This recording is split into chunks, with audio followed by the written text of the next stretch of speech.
बड़ी खबर, झारखंड विधानसभा चुनाव 2024 और आज होगी वोटों की गिनती। सभी 81 सीटों पर आज मतगणना होने वाली है। मतगणना को लेकर सुरक्षा के कड़े इंतजाम किए गए हैं और सुबह 8 बजे शुरू होगी वोटों की गिनती और इसके बाद धीरे धीरे यानी कि 12 बजे तक वैभव तस्वीरें साफ होने लग जाएगी। बिल्कुल पुनीता, लगभग ये कहा जा सकता है 12 बजे के बाद की स्थितियां जो हैं वो क्लियर होती हुई नजर आएंगी, लेकिन 12 बजने में वक्त बहुत लगेगा और ये तय है जिस तरह के हालात और एग्जिट पोल हैं वो 12 बजने में इन पार्टियों के लिए बहुत ज़्यादा मुश्किलें पैदा करने वाला है, क्योंकि अभी हमने खबर भी अपने दर्शकों को बताई कि कैसे कांग्रेस के अंदर ऑब्जर्वर की नियुक्ति कर दी गई है।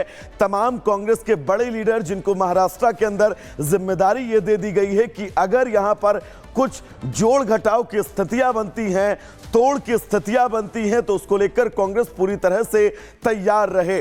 उद्धव ठाकरे भी ये डर कहीं ना कहीं से अंदर खाने जता चुके हैं कि उनको अपने विधायकों को डर है।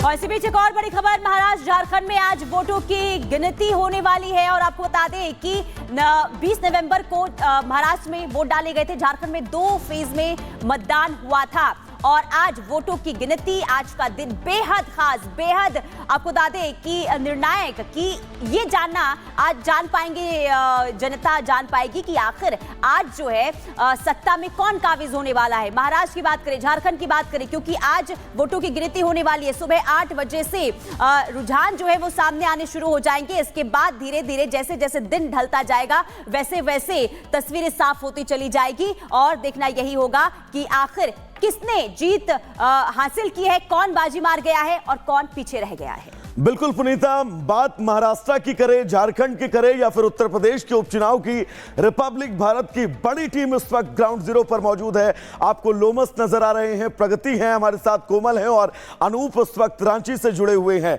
सबसे पहले अनूप, हम आप ही का रुख करना चाहेंगे क्योंकि तकरीबन 1 घंटे 26 मिनट का ही वक्त बचा है जब वोटों की गिनती शुरू हो जाएगी।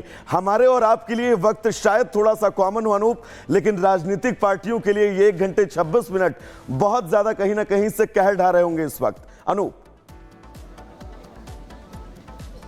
वैभव, धड़कनें बढ़ रही होंगी। जो जनप्रतिनिधि हैं, जो उम्मीदवार हैं, उनकी धड़कनें बढ़ रही हैं क्योंकि 81 विधानसभा सीटें झारखंड की और 41 मैजिक नंबर है जिसको पार करना है। लेकिन मैं एक बार फिर आपको बता दूं, रिपब्लिक भारत के दर्शकों को विडंबना है कि पिछले 24 सालों में किसी भी एक पार्टी को पूर्ण बहुमत इस राज्य में नहीं मिला है। इस बार भी जो एग्जिट पोल आए हैं वो एग्जैक्ट परिणाम में आते हैं। जिस तरह से तस्वीरें सामने आ रही है तो कहा जा सकता है कि जोड़ घटाव या गणित जो है वो लगाया जा सकता है। मेरे पीछे तस्वीरें देख सकते हैं आप, जैसे आप देखिए तैयारियां पूरी हो गई। 1.5 घंटे के बाद जो धड़कनें हैं वो और तेज होंगी और उसके बाद आप देखेंगे कि कैसे उम्मीदवारों की किस्मत का फैसला बारी बारी से सामने आता नजर आएगा। सबसे पहले मैं आपको बताऊं कि तोरपा का रिजल्ट सामने आएगा क्योंकि तोरपा में 13 राउंड टेबल लगे हैं, तो सबसे पहले काउंटिंग वहां होगी और 27 टेबल जहां जहां है उनकी परिणाम सबसे लेट आएंगे। लेकिन झारखंड की सियासत में इस बार बेहद अलग नजारा देखने को मिला।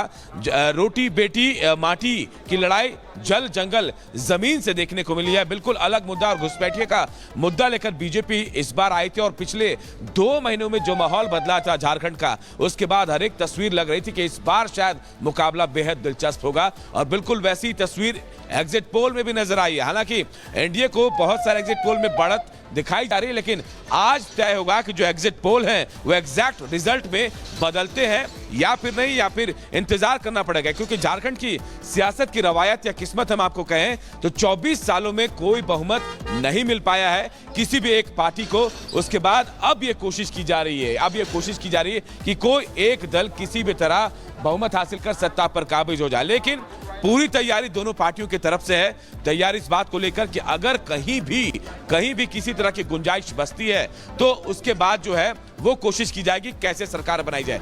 हेमंत सोरेन कई मुद्दों को लेकर सामने आए थे, एनडीए गठबंधन कई मुद्दों को लेकर सामने आया था, लेकिन इसके बावजूद जो वोटिंग परसेंटेज बढ़े हैं वो चौंकाने वाली बात थी। और सबसे बड़ी बात कि इस बार महिलाओं का वोटिंग परसेंट 4% बढ़ा है, जिसने कई उम्मीदवारों को, कई पार्टियों के माथे पर शिकन ला दिया कि आखिर ये परसेंटेज किसकी तरफ जा रहा है। क्योंकि हर तरफ ये कहा जा रहा था कि मुद्दे दोनों के बड़े बड़े मुद्दे थे, लेकिन किन मुद्दों पर मुहर लगी है ये दोपहर के बाद तस्वीर पूरी तरह साफ हो जाएगी, जब इसी काउंटिंग सेंटर से एक एक रिजल्ट सामने आएंगे।